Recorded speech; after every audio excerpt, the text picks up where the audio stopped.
All right, all right, all right, all right, all right. This All is right. all right, all right. This is our weekly Starstock episode, and I enjoy these. I really, really, really like these. I'm excited for the growth of Starstock personally, and I'm going to bring you guys some news here in a second. But first, I want to welcome our Luca Nation community back. Geez, my hat is destroyed. To Lucas Tigers and Bronze. Oh my! Uh, and Cage, I'll kick it over to you in just a second, but my PSA sub popped. Thank you, Sasha Tomlin. I Really? All appreciate your right. help. Yes, it did. And now it's in the hands of a friend who helps me with so many things. He helps me to sub and all that stuff. And I'm thinking, do I send these cards to Wharf? By the way, amazing service, guys. If you're looking for a hobby consigner, Wharf is a great choice.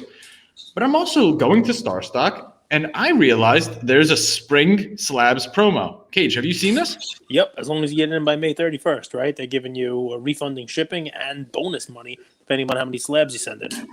Which is kind of amazing because if you think about it, you could have one sub with PSA with 10 slabs, and those are the expensive ones. This was one of the slabs where it was like Tatum Hoops, Tyler Hero Prism. I can't remember, and a few other of these low end cards, but I probably have 50, 60 cards in slabs. And I'm looking here, we'll refund you shipping up to $20. And depending on how many you send in, if you send in 25 slabs, you get a $10 bonus credit.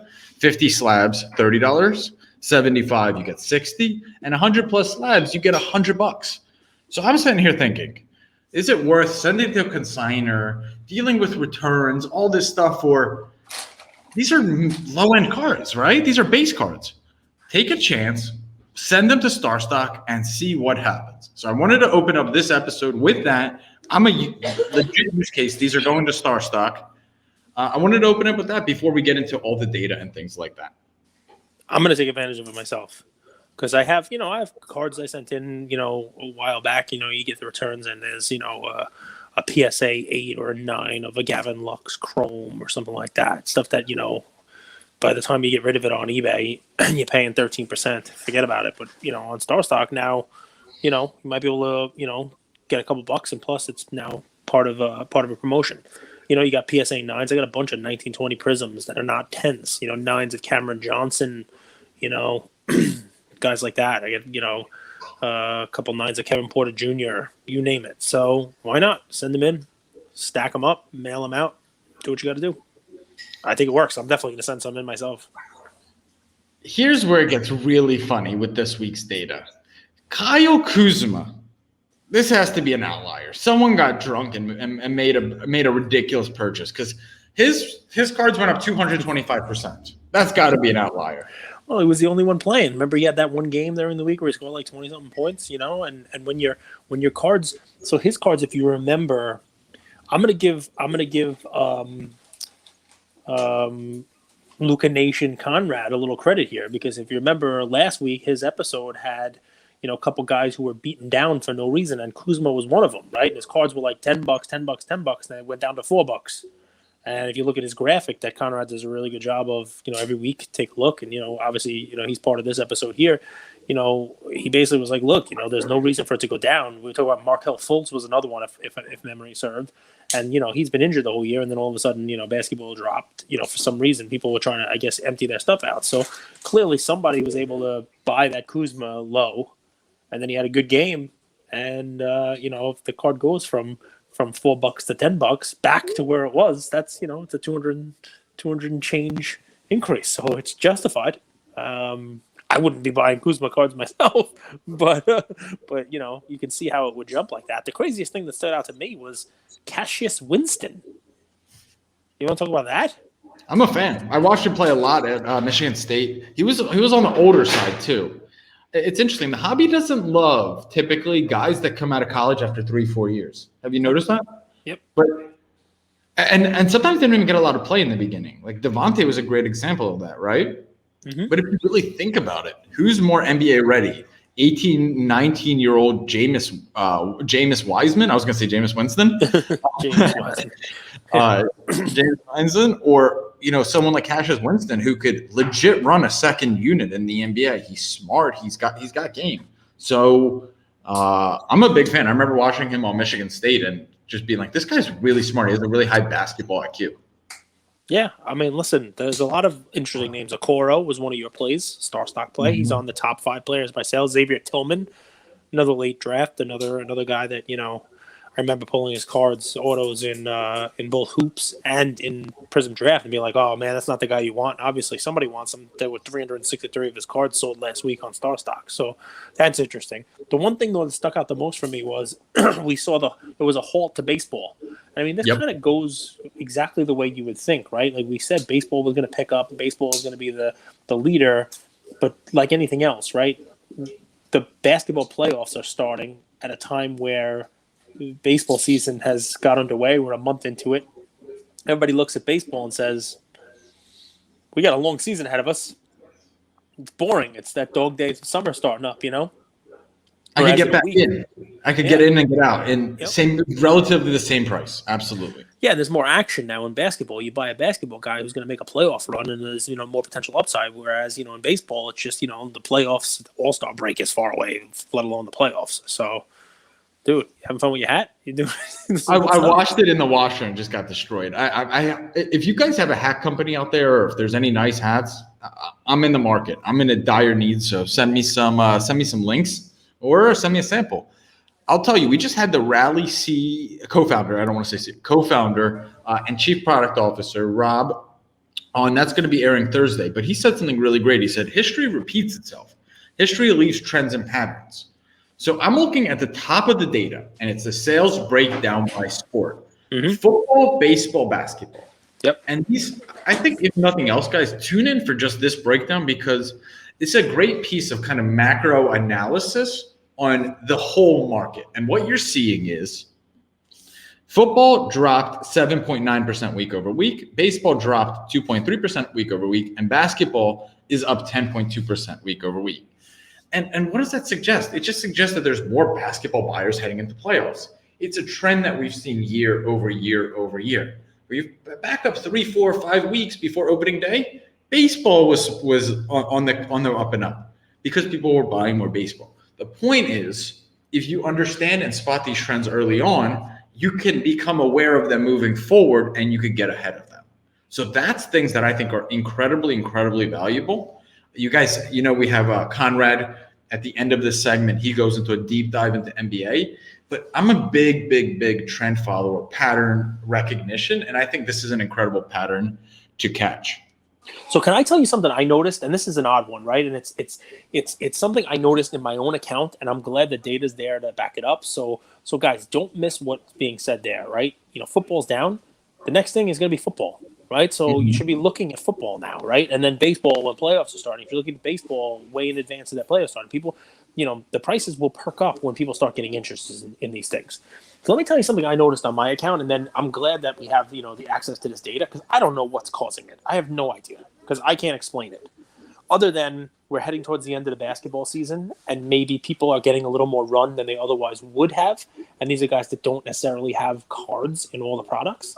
So I noticed on my account, and we're talking low end, Starstock C's, some Starstock B's, 10 cent, 15, 20 cent cards of draft picks. Prism draft picks are selling.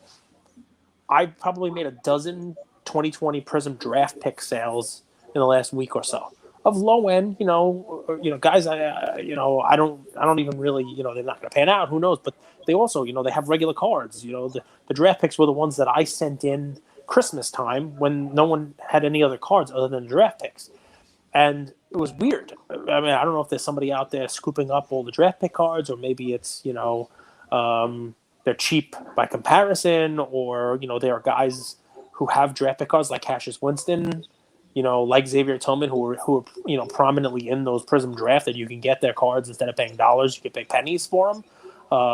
But I noticed that a lot of my draft pick cards sold, and if you look at the top 5 brands by sales, Topps Baseball Series 1 is still there, but do you see what number 2 and number 5 are? Number 2 is 2020 Prism Draft Picks Basketball, ahead of 1920 Prism Basketball, the actual Prism stuff.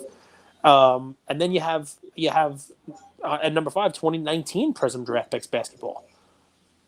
So, like I said, I don't know what's behind that. I wish I did. Like I said, I don't know if people are just scooping up bargain price cards at 10 cents a pop, from accounts like mine. But I noticed that myself. Those are selling. I think there's not many LaMelo or Edwards or Halliburton Prism base the first rookie cards in grading. Also, Starstock no longer accepts raw cards without a surcharge, and most of those cards that you pulled out of a pack, you're going to be sending to SGC, HGA, PSA, even maybe if you're willing to pay that express version, and you're not going to be sending them to Starstock. And more than likely, if they're graded, you're probably going to have to unload them quickly to get your money back. So there's not many Prism, the true Prism, not the draft picks, on Starstock. But that's not going to stop a speculator or an investor from wanting to have some stake in the game in Luka or not Luka, sorry, LaMelo draft picks going into the playoffs. So I think it might be a little bit of that, but I'm also surprised because historically draft picks gets no love at all. And I guess there's some volume. Yeah, there definitely is. I mean, think about it. I mean, it's number 2 and number 5 in top 5 brands by sales. I think of all the kinds of cards that are out there, and this is not by people putting them in. This is by actual sales volume. So people are buying these. So, and like I said, I'm interested because I noticed it myself in my own account. So. I think the direction, and guys, we have to remember, I mean, Starstock's what? I mean, it's a toddler. It's a baby company. It's just learning how to walk. Probably hasn't even said its first word if it was a baby. I think the direction that they're going and really what they're focused on is going to be graded cards. And I think you're going to see a lot of deals and opportunities to buy into cards, graded cards and PSA 10 of recognizable, really high-level players at 10, 20, 30% of eBay comps. And if you could be sitting there liquid and have the cash on hand, especially if you make a few smart plays, I think you're going to be able to steal some deals. Makes sense. 100%. Especially as seasons change with these things, right? People don't know what they're doing with their accounts in Starstock all the time. People want to switch up what they're doing. They see, just like, you're seeing the numbers with switching towards basketball. Maybe somebody, had their account swing towards baseball, and now they want to swing something out of baseball and try to get something, some skin in the game on basketball going into the place. You might be able to buy some of their baseball stuff cheap now, but just because they're trying to reposition something in their Starstock portfolio. So there's definitely bargains to be had there, 100%. I'd also say you guys probably sit there and you guys have noticed how many new companies have come into the hobby, right? Well, if you really think about it, the hardest company to create is a marketplace because you have to find both sides, right? You have to have the supply side and the demand side, and they're both kind of related to each other. They both rely on each other, right? When there's too much supply and not enough demand, the sellers are like, yo, Starstock, why would we send you cards if no one's buying them? If there's not enough cards and there's too much demand, well, prices are astronomical and people are like, well, I'm not going to buy at that price. I'm just going to go to eBay. So creating a marketplace, unlike, some of the other businesses that start up that only have customer acquisition from one end, like Rally or Collectible, they only need to acquire customers. And on the other side, they just need to buy the artifact, buy the card. Starstock is a platform, a marketplace that I think will take 2-3 years to develop. And if they develop it the right way, it will have a ton of success and you will benefit from the long-term view that you had in 2021. So I really believe that. I really do. Whether that's Starstock or only someone else, I don't know. I'm not going to be sitting here and making predictions like that. But I will say creating a marketplace is an infinitely more difficult game than starting up other businesses in the hobby. And that's why I think if you're early on, you're able to spot deals, spot trends, learn how the platform works. It doesn't have to be your entire bankroll. It just doesn't have to be your entire bankroll. It could be 1, 2, 3, 4%. Just to dabble, just to have some skin in the game. I think you will really benefit short-term potentially, but really on the long term. Listen, I agree, and the platform is really easy to use, but I got to ask you about one of your favorite players, LeBron James. What do you really think? No, I'm just kidding. So number 2 on our top performers list this time around here this week, one of your favorite players is Cam Reddish, up 46% from last week. What do you think, man? You think, are you now a seller? Is that running too much? Was he just too cheap? Did he have a couple good games? What's the Cam Reddish detail? How does he break into that lineup? Where is his role? Well, John Collins is actually right behind him in the top performers too. So people are obviously on this and investing in the Hawks, making a little bit of a playoff run, but not buying Trae Young. I would be looking. So what happens in the playoffs is rotations shrink. Okay, so like I don't know if you guys see this, but like Coach Budenholzer, he plays 14 guys. He plays like 12 guys sometimes. It's freaking asinine. He plays so many freaking players. Well, that's not going to happen in the playoffs. So I would be looking at guys whose numbers will go up with more minutes in the playoffs, right? Because what you're going to start seeing is 6, 7, 8-man rotations in the playoffs as opposed to going 12, 13, 14. So like a Cam Reddish to me seems like a 10, 11 guy on that team this year, especially with Chris Dunn. Like I just don't what's the value he brings in that rotation? And if there's any, it's going to be on the defensive end. So I see no upside with a guy like that. Whereas you take John Collins, and now instead of maybe getting, I don't know, he probably gets like 28, 29 minutes a game, he's going to have 34, 35, 36. And you're going to see more statistical improvement from that. And that's a guy I would buy into versus a Cam Reddish. And I don't like Cam Reddish as a prospect in general, but more than that is there's just going to be guys that are not going to get a ton of time in the rotations as the playoffs come up. It's just the reality of how NBA works. Yeah, I mean, it makes sense, right? You can expect the guys who are doing good to do slightly better. They're going to get more minutes. So staying on topic, do you see who number 4 of the top 5 players by sales were? Sales value? Sales count. Sales count. Jared Culver. Who is that? Who the F is Jared Culver? It's a throwback to one of our early episodes. Because he was one of my plays, guys. Andrew was like, who's that? It was a lot of fun. You love those. Guys, if you go back and listen to those OG episodes, like the pilot episode, like the first week, I'm curious, like our OG listeners, like, have we improved? Have we gotten worse? Do you guys like it more? Do you like it less? Because that feels like light years. Like that feels so long ago. That feels so long ago. That was the title. The title of the episode, "Who the F is Jared Culver?" was actually the title of an episode. It was a lot of fun. He's actually, look, he's not a bad little player. Worst performers, no surprises, right? Zion Williamson injured and done. Jaren Jackson Jr. unceremoniously comes back and has not really put up much in the way of stats at all. I would buy Jaren Jackson Jr. So he might be a nice, if they miss the playoffs, he might be a nice offseason buy because he just really has stumbled here towards the end of the season. To me, it's not even close. He's the best player on that team. It's not. It's like it's so far out of the realm. He's a big man, which kind of is difficult. I was just going to say that. Speaking from experience, can you talk about how big guys get no love? Well, you get love. You're a big guy. You're shrinking. You're losing weight. Congratulations, down 5.5 and last week, and then you lost 5.5 more pounds. So you get enough love. You get enough love for all of us. But the hobby, I don't get it because the big man today doesn't even play like a big man. He plays on the perimeter. He's one of the best spot-up three-point shooters in the game. Yep. Do you know that? Yeah, no, he's over 40%, right? So here's my favorite one, right? And he's 6'11". So this one's got to shock you because I know you have love for this guy. So here, we know you like Zion, and he's on the worst performers list. I know you love Jaren Jackson. But to round up the top 3 worst performers, one of your favorite players, Lonzo Ball. I mean, that's not fair. Did you see the ball battle? The battle of the Ball brothers? I mean, LaMelo really looked significantly better than Lonzo. I'm sure that surprises no one. His stat line was significantly better. Look at you. You're at a loss for words because I said you like Lonzo Ball when you really don't. Well, I'm actually I'm looking at Jaren Jackson's stats. Do you know he shoots 8 threes a game?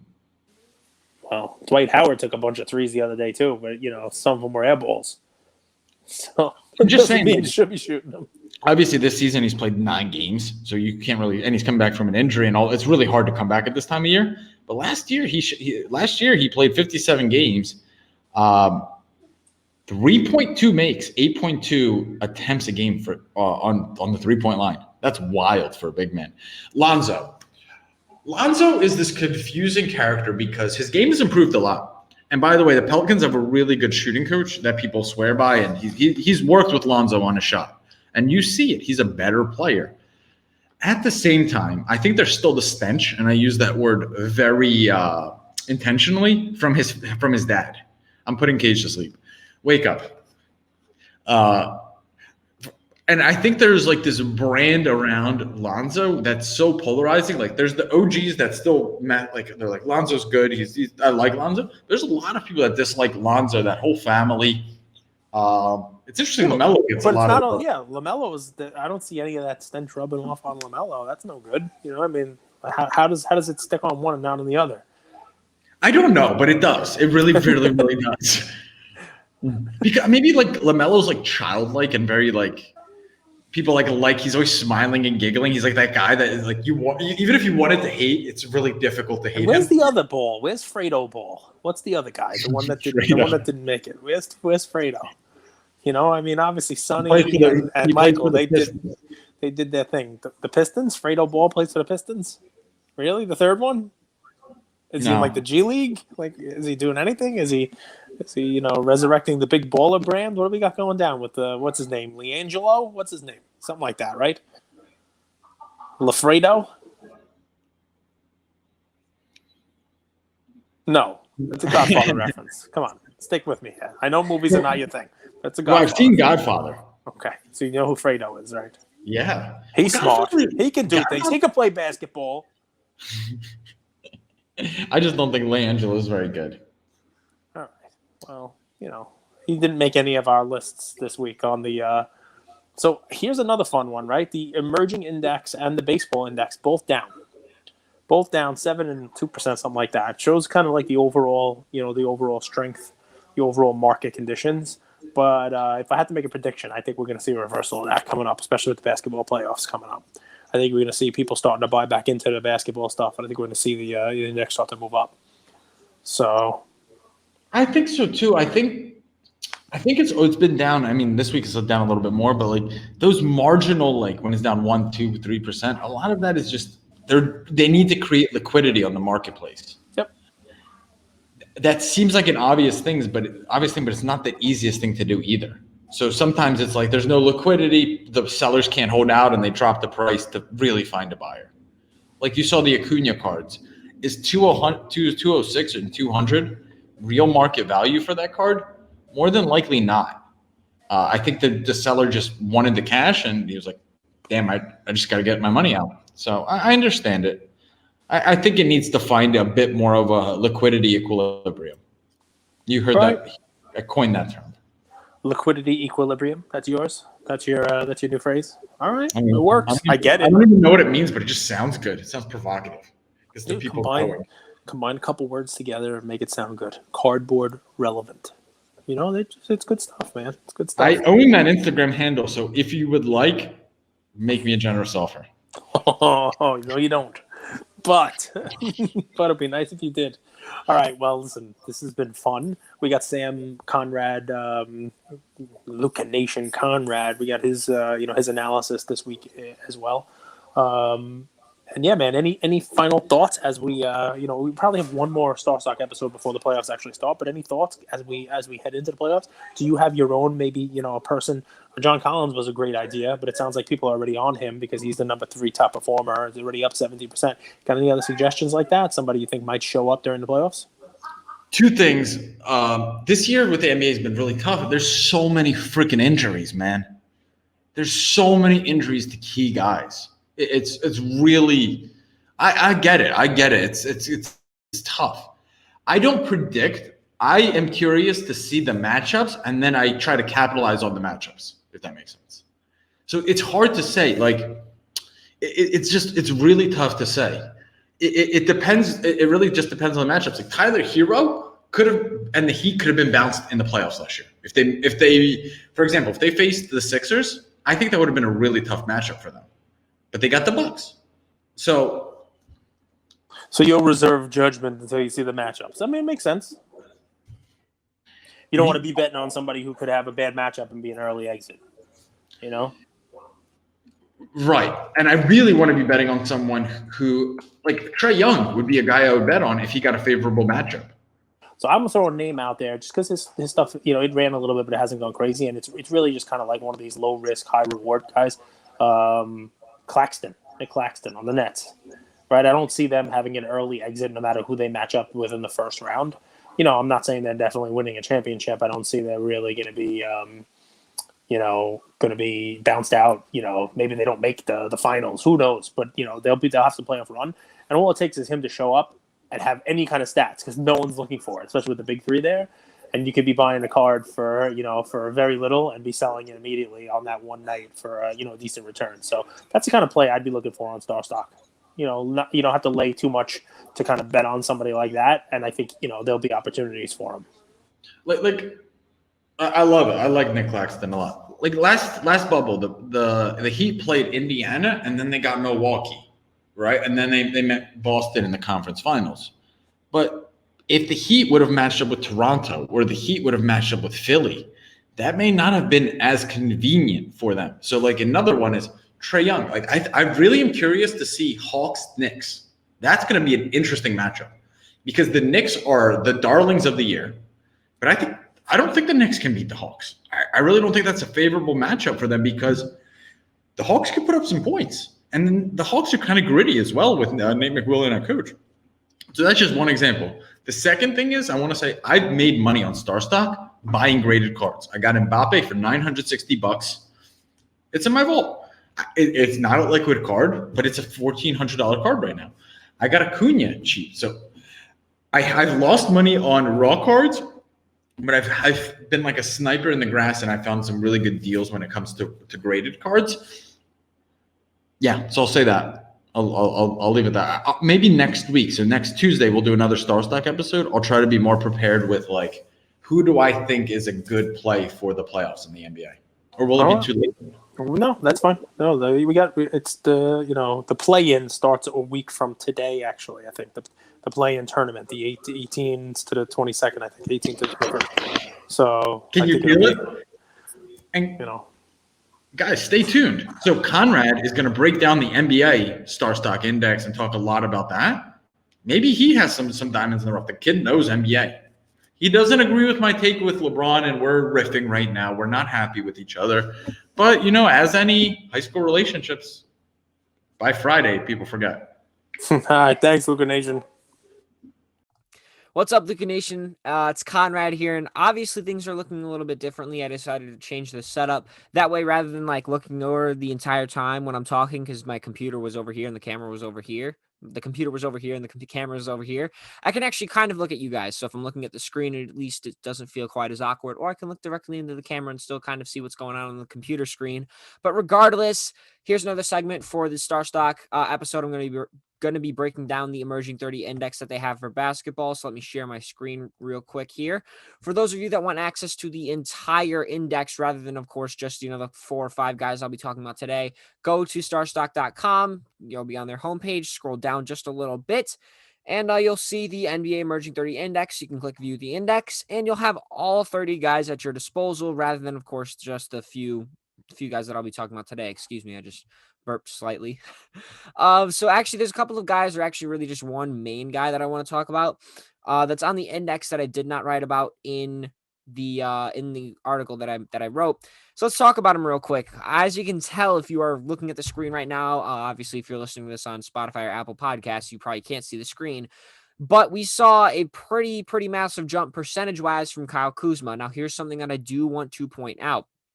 It is so much easier for a low dollar item to double than a high dollar item, right? Because even if a $1 item goes to $2, then you look at another item that goes from $100 to $200, that $100 to $200 jump, that is a lot more difficult to accomplish than a $1 to a $2 jump. Because of just the numbers, right? While they are both equal to a 100% increase in both cases, it's a lot easier to just pay an extra dollar for something rather than paying an extra $100 for something that was previously, at whatever price it was before, right? It just comes down to the amount of money that it still costs, the amount of dollars that you'll be paying for the item. And so even though the percentage might seem insane, especially in this case that we're going to talk about, it's not quite as ridiculous as it may seem, especially when you put things into context, because for context, We saw an anomaly of a couple of sales, or an anomaly of a drop last week, and we talked about it with Kyle Kuzma going from $16 to $4, a 75% decrease, which at the time I thought was insane. We had never seen a percentage drop like that, even for low dollar items or low ticket items, like, of course, Kyle Kuzma's cards, which I still thought was insane, right? But now we see that $4 item go to $13, which is a 225% increase. When in all reality, it only jumped up $9. That is still 225% of a $4 item, right? So when you put it into context, it's not all that insane. I think obviously May 3rd, the $4 price point, just an anomaly, kind of a freak sale or two. It's not something to really take too seriously. And while the numbers may look insane, in all actuality, it's not quite as ridiculous as it kind of looks. So I didn't post this entire article on my Instagram quite yet. So I'm gonna, of course, not be obviously accessing Instagram on this, which is why it may look a little bit different than normal if you are watching this. So here we go. We are first going to be talking about. Whoa. My microphone just fell off. I don't know how that happened, but sorry about that, you guys. But anyway, our first guy that we're going to be talking about is John Collins. So John Collins took a pretty significant step up this week, both in his performance and actually his prices. He officially broke the $30 barrier, which I don't think has happened for a pretty long time. Let's actually look at this real quick. The last time he was at $30 was on April 12th. And other than that, the other time before that was March 22nd. So it obviously has actually been a relatively long time since we've seen him hit this price point. So after a bad performance on May 5th, he actually had two great back-to-back games, scoring 25 and 28 points on very good efficiency. And when I say very good efficiency, I'm talking about a game where I don't think he missed a single three-point shot. And in both games, I think he scored over 65% from the field, which is ridiculous. I mean, even for a big man, that is insane. Now, of course, everyone has games like that. No one averages typically, a field goal percentage that high, but it's still very good to see, especially right now, because he's kind of catching fire at the right time as we're slowly approaching the playoffs, which is another reason why I think prices are jumping up, right?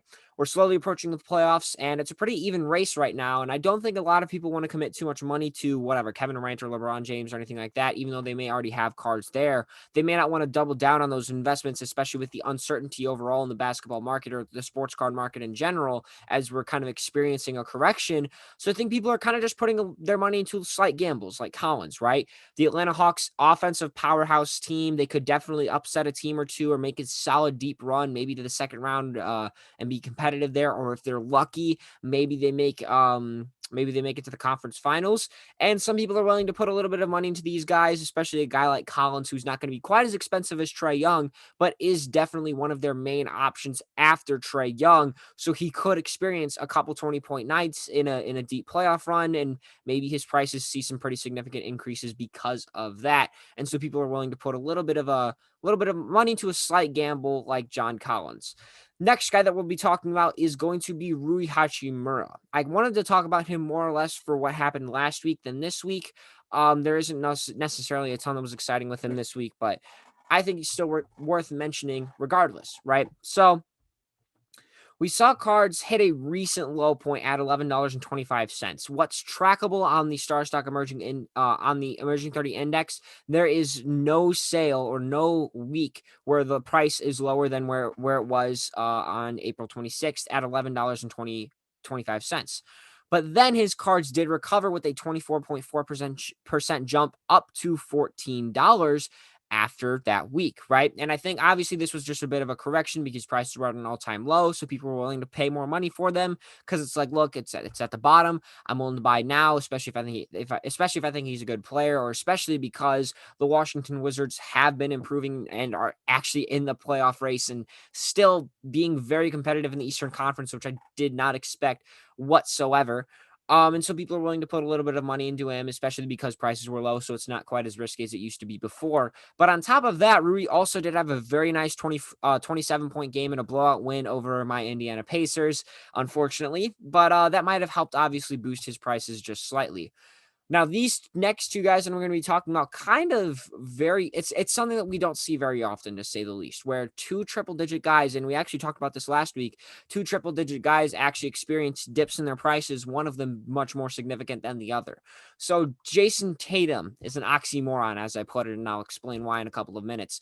Tatum had been balling out just last week, right? I mean, he had his 60-point night, which was the career high both for him and the highest career night for anybody in his draft class. Very impressive night from him. He's been absolutely on fire, and he's played very, very well, but the team just really has not been playing well necessarily, like, at all. They were at, I think, like the 7th or 6th seed, and they've still been there right now. They're floating around 500, just slightly around 500. And it's a disappointing season from the Boston Celtics, to say the least. And I think that this 7.6% drop, going from above $200 at 215 to below $200, I think that might have been some investors dumping their Tatum cards before the playoffs because they no longer like the Celtics' chances at winning a title. And honestly, it's a very, very, very good thing that they did that, because Jaylen Brown is now out for the rest of the year, meaning he's not going to be here for the playoffs, therefore decreasing the Boston Celtics' chances at potentially making a finals appearance or getting out of the first round even, right? And the final guy that we're talking about, very, very, very significant drop, Zion Williamson. He needs some wins, right? So for a 3-digit card to see a drop like this at 35.5% is quite drastic. And this is not, a guy like, I think, Ja Morant is floating around $190, or Trae Young is floating around that price point. This was almost a $400 card experiencing a 35.5% dip, which is that's pretty insane. That's pretty much a $130 loss, I think. $130 and $137.50, I think, to be exact, if my calculations are correct, right? So that's a pretty insane drop off, if we're being completely honest with ourselves. So Zion has finally proven that he's a scoring force to many NBA fans, right? He's just physically unstoppable. The guy's a freak of nature. But the Pels cannot win a single game. I think they are currently like the 12th seed in the Western Conference, maybe the 11th seed.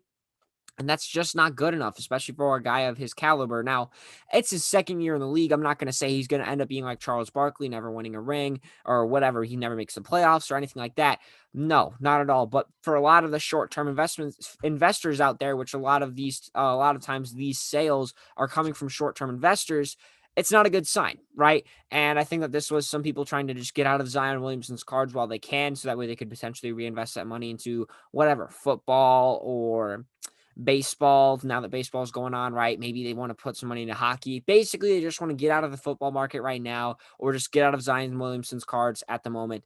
And I think that's why we're seeing such a drastic drop off. I wouldn't be surprised if we saw an increase this next week. I'm not guaranteeing it though, because of course we are approaching the end of the season and the Pelicans are not making the playoffs. So I wouldn't be betting or gambling on the fact that prices are going to increase next season, but I am saying I would not be too shocked if it did happen.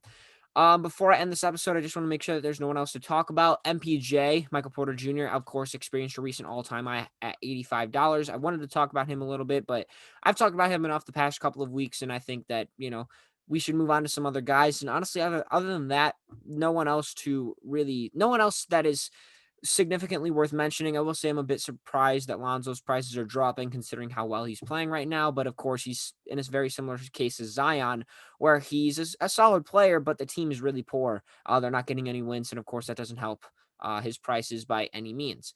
So I think that's all I have for you guys today. I hope you guys did enjoy it. Thank you guys for watching, and I will see you guys next week. Thank you.